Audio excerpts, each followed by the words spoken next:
देश में लगातार बढ़ते ओमिक्रॉन के खतरे के बीच पीएम मोदी ने आज कोविड-19 स्थिति की समीक्षा के लिए उच्च स्तरीय बैठक बुलाई है और स्वास्थ्य विभाग के आंकड़ों के मुताबिक जीनोम सीक्वेंसिंग के जरिए अब तक ओमिक्रॉन के 216 मामले का पता चल चुका है और दिल्ली में 57 मामले सामने आए हैं, जबकि महाराष्ट्र में 65, तेलंगाना में 24, कर्नाटक में 19, राजस्थान में 18, केरल में 9 और गुजरात में 23, हरियाणा में 1 मामले ओमिक्रॉन के दर्ज किए गए हैं और अब तक देश के 15 राज्यों में ओमिक्रॉन के मामले सामने आ चुके हैं। और स्वास्थ्य मंत्रालय ने चेतावनी दी है कि कोरोना 3 गुना तेजी से फैलता है और इसलिए अब सावधानी रखने का वक्त आ चुका है।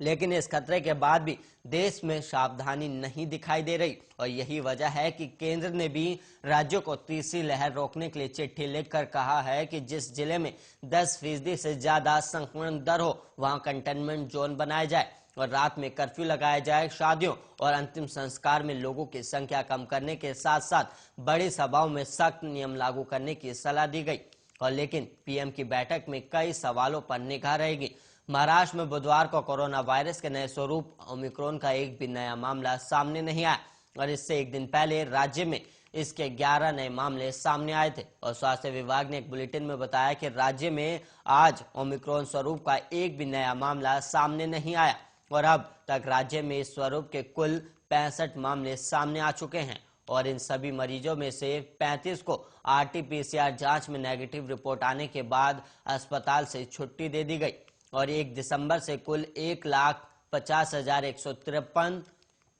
अंतर्राष्ट्रीय यात्री राज्य में आए हैं और इनमें से 21,809 मरीज उच्च जोखिम वाले देशों से हैं और सभी की RT-PCR जांच की गई है। और केंद्र ने मंगलवार को कहा था कि देश में ओमिक्रॉन के मामलों में वृद्धि के मद्देनजर सक्रिय कदम उठाने की जरूरत है और नाइट कर्फ्यू पर विचार करने की भी जरूरत है। और ऐसे में सवाल यह भी उठ रहा है कि क्रिसमस न्यू ईयर सेलिब्रेशन पर क्या फैसला होगा, क्या फिर से कड़े कदम उठाए जाएंगे और ओमिक्रॉन से बचाव के लिए सरकार क्या कदम उठाने जा रही है और बूस्टर डोज पर क्या फैसला होगा, क्या बच्चों को वैक्सीनेशन पर कोई फैसला होगा।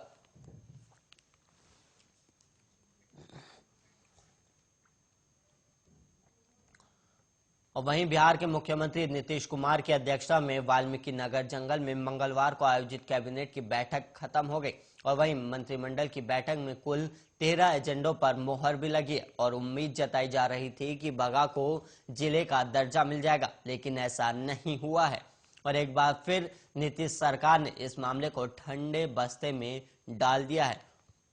और इस बैठक में सरकार ने पटना में बापू टावर के निर्माण और ऑडियो विजुअल सिस्टम की योजना के लिए 44 करोड़ 86 लाख रुपए की प्रशासनिक स्वीकृति दी है और इसके अलावा शिक्षा विभाग के तहत माध्यमिक विद्यालयों को भवन मुहैया कराने के लिए पंचायत स्तर पर पहले चरण में कुल 677 उच्च माध्यमिक स्कूलों को उत्क्रमित करने का फैसला सरकार ने लिया।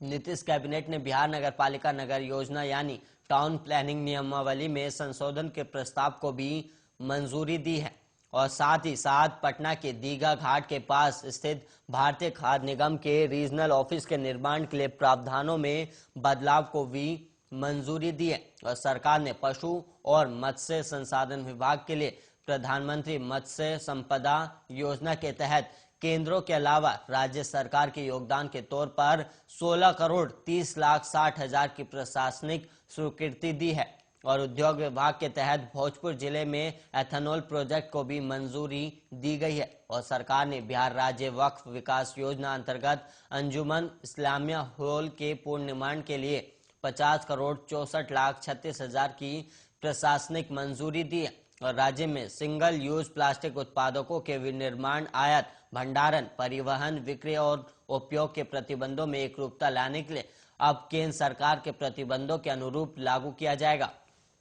16 जून 2021 की राज्य सरकार की अधिसूचना में संशोधन को मंजूरी मिल गई, यानी अब राज्य में एकल उपयोग वाले प्लास्टिक उत्पादों पर